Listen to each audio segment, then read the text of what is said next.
So we're continuing with part 3 of season 5, episode 12, titled Remember. And there's a lot to remember.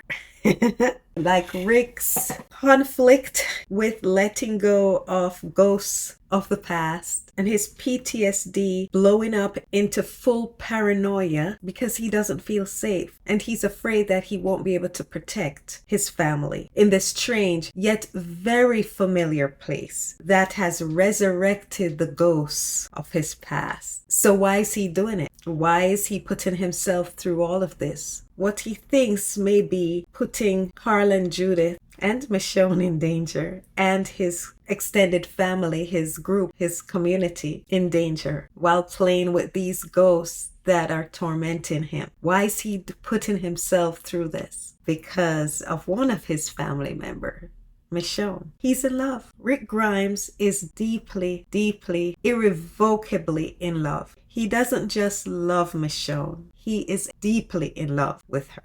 And he wants her to be okay. So he's sacrificing what his gut instinct is telling him, and in a way his sanity. Will our hero survive this foray? And if so, how will he survive it? If this is how you're saying it is, then this is what we wanted. She's so sexy. We're ready for this. And badass. All of you?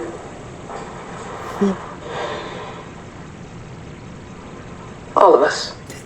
All of them are not ready, but she's gonna make all of them. You said explore. Let's explore. Yeah, I'll stay. People walking their dogs. Lori and me, we used to drive through neighborhoods like this. Thinking one day, well, here we are. He and Lori used to drive through neighborhoods like this, hoping one day they could probably live in a neighborhood like this. I don't think that was Rick's dream. That was more Lori. Take a look at my Rick and Lori series. 3 parts are currently up on my Patreon. There's a 4th bonus part coming soon. But if you want to get ahead, check out my Patreon where I talked about Lori and her fantasy life that she craved, which had her constantly nitpicking at Rick. He's now in a place that Lori wanted, that Lori dreamed about. And as Daryl said, well, we're here now. So he's there now. But Lori isn't there. And why isn't Lori there? Because he could not keep Lori safe. Remember that refrain that I kept repeating in my reaction to episode 11. That refrain from Shane and Lori is haunting Rick. He's in a place where she should be, and she's not there because he couldn't do what Shane and Lori told him he could not do.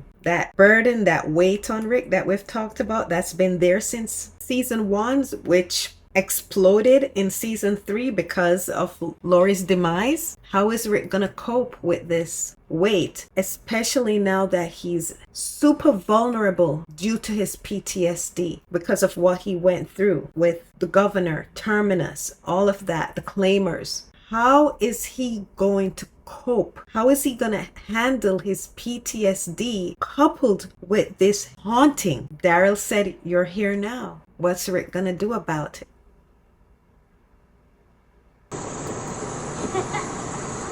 Look at him. Look at him. He's just, his whole body is tense. It's just on alert and looking around, full of paranoia.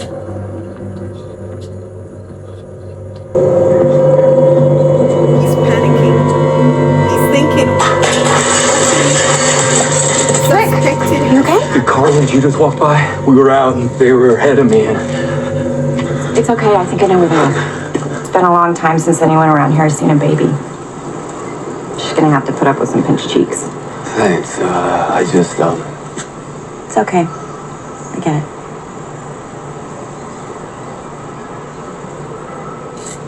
Look, I'm sorry I broke.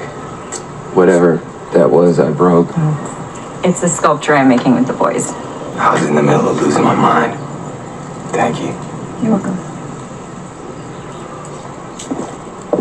I was in the middle of losing my mind. Thank you. He's thanking her. Is she going to be the key? Is she going to help him? He's in the middle of losing his mind. He told her, he literally expressed what's going on with him. He said he was in the middle of losing his mind. No, he is in the middle of losing his mind. Rick's mind is going to create a way to cope with the PTSD, paranoia, the guilt, the haunting, and this lady is going to play a role in helping him cope. But is she going to help bring him back to reality, or is she going to help him shape a fantasy world while he's losing his mind? Let's continue and see what role she will play that he has thanked her for while in the middle of losing his mind.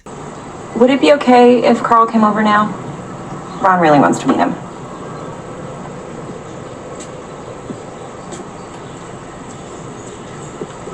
How neighborly of her. What's Enid's? Rude much, Enid? This is the kind of place my mom wanted for us. I didn't just lose her. I killed her.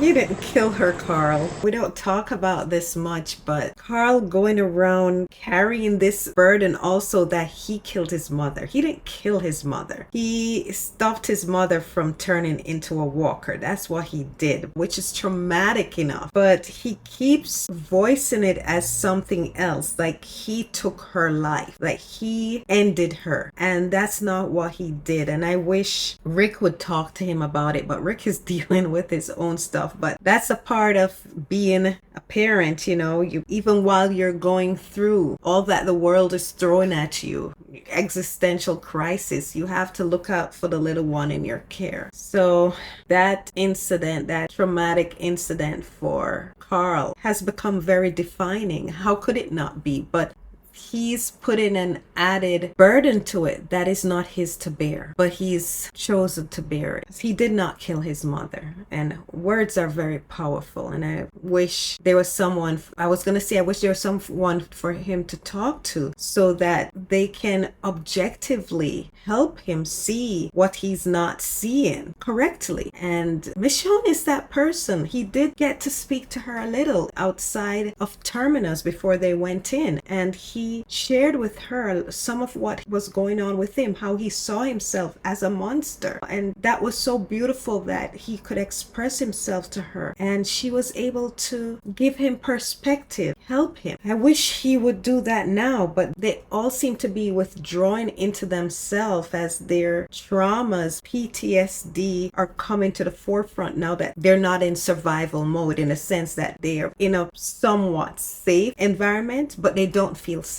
So they're closing in on themselves, and it's sad. What do you think of this place? Well, I think it seems nice. Yeah, Seems. I like it here. I like the people, but they're weak. And I don't want us to get weak too.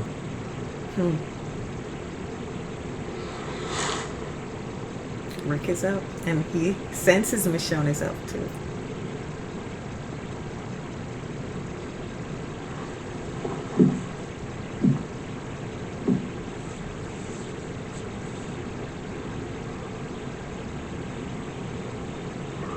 Deanna hasn't given me a job yet. You want one? Yeah. Do you? Well, I sign in the papers. That's saying yes, this is how it is. You afraid to do that? Are you? No. So then why are we both awake?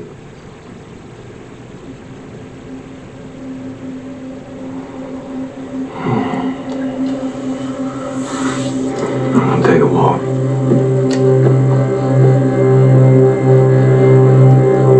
That conversation was so good because it tells you where their heads are at. So they both can't sleep. They're both uneasy, but for different reasons.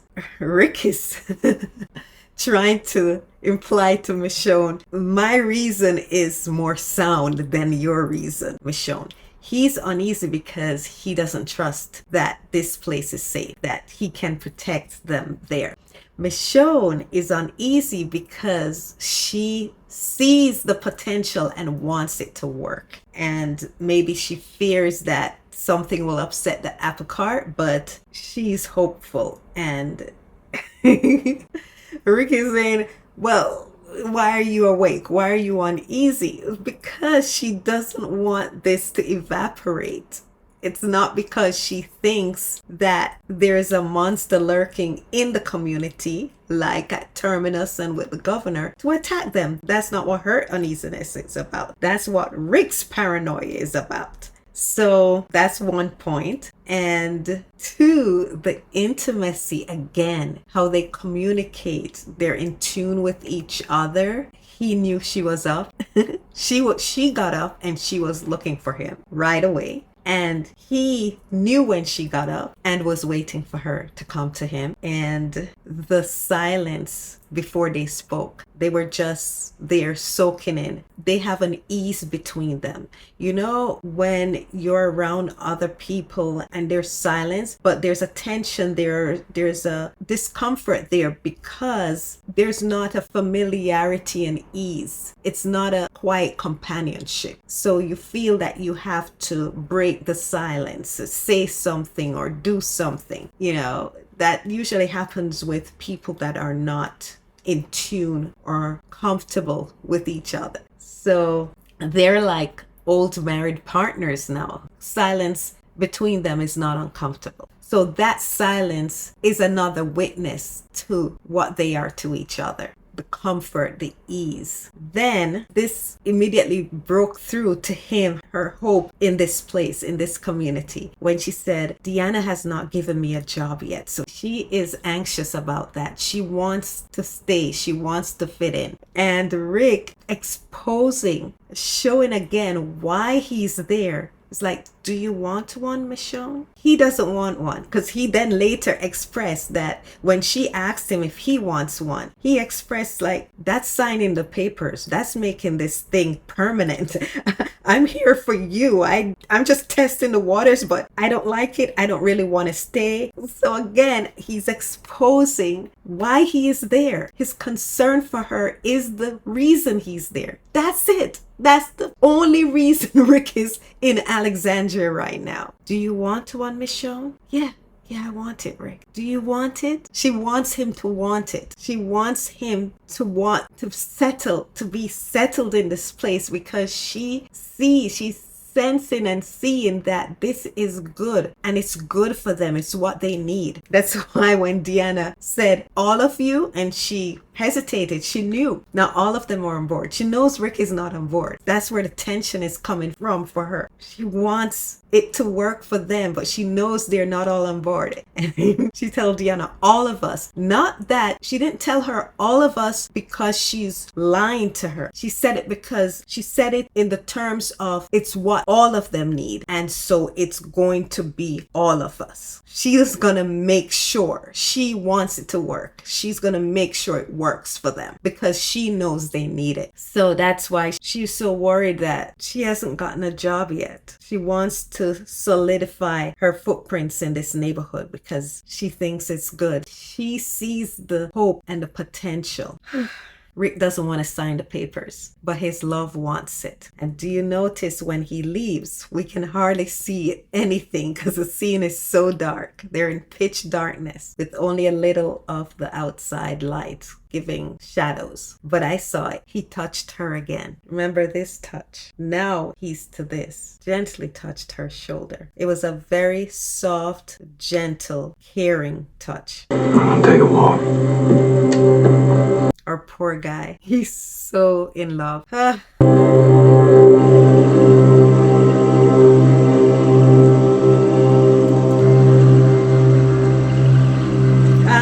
moon. You're Rick. That was what was cast in the shadows. I was wondering if it was street lights, if there were any street lights out there. No, but it's the full moon. That's the only light they were getting inside. Good to know. You're Rick.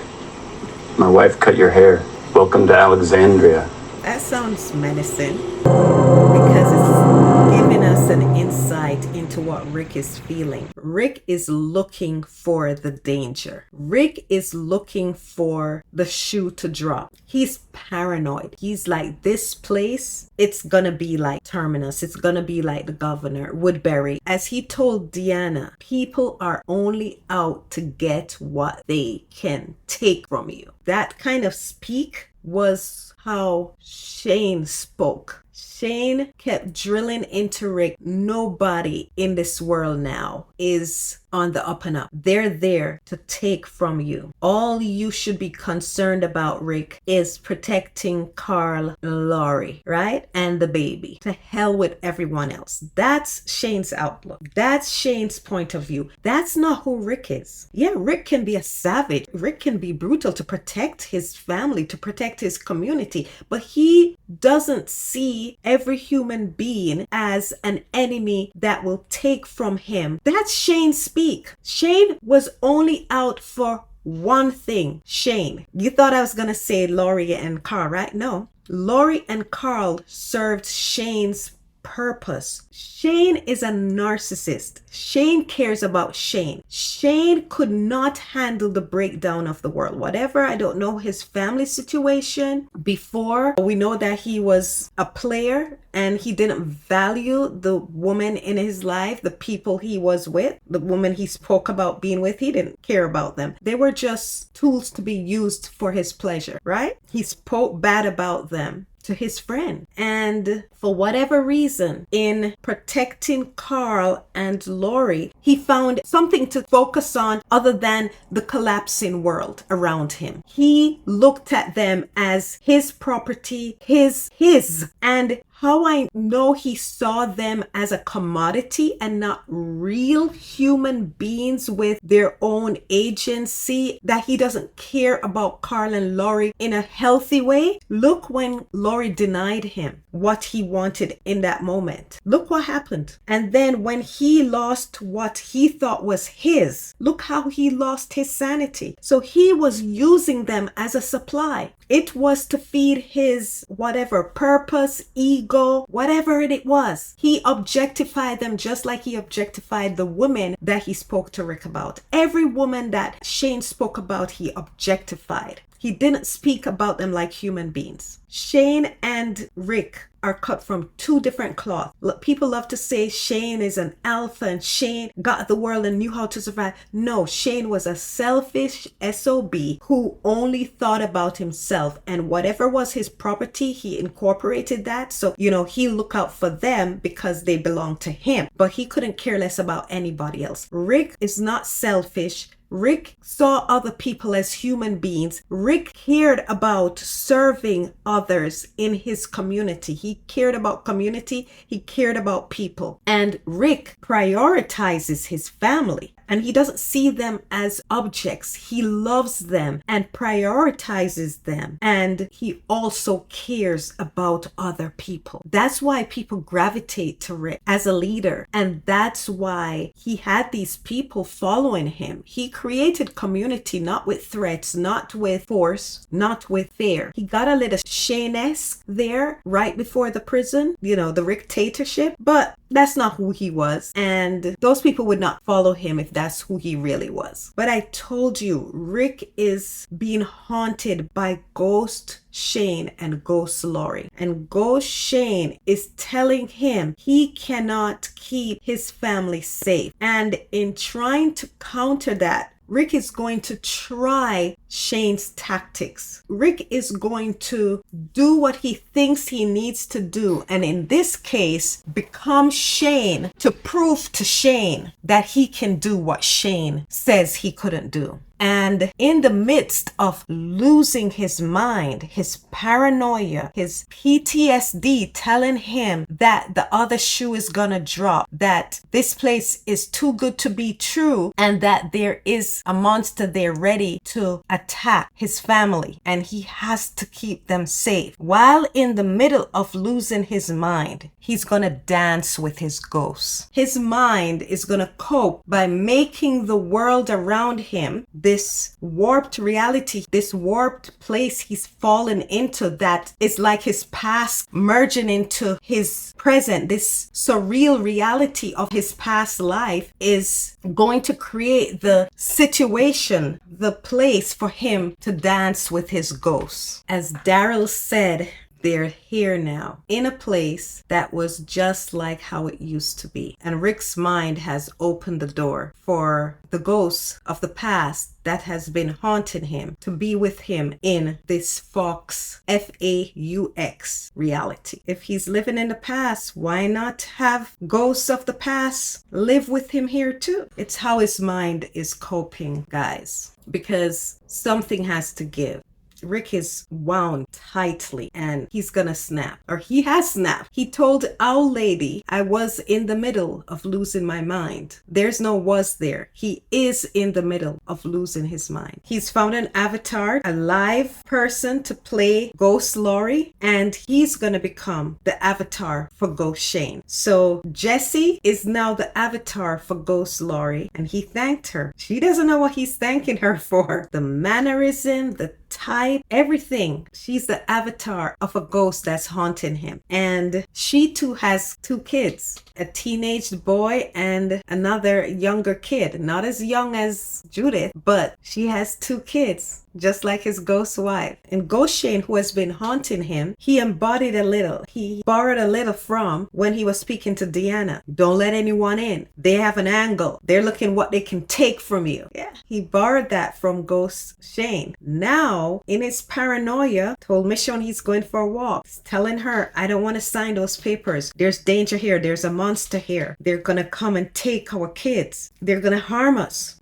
He goes for a walk, and there he's looking for the monster, and he may have found it. My wife cut your hair. Laurie cut my hair? That's what Laurie does, but you're calling her yours.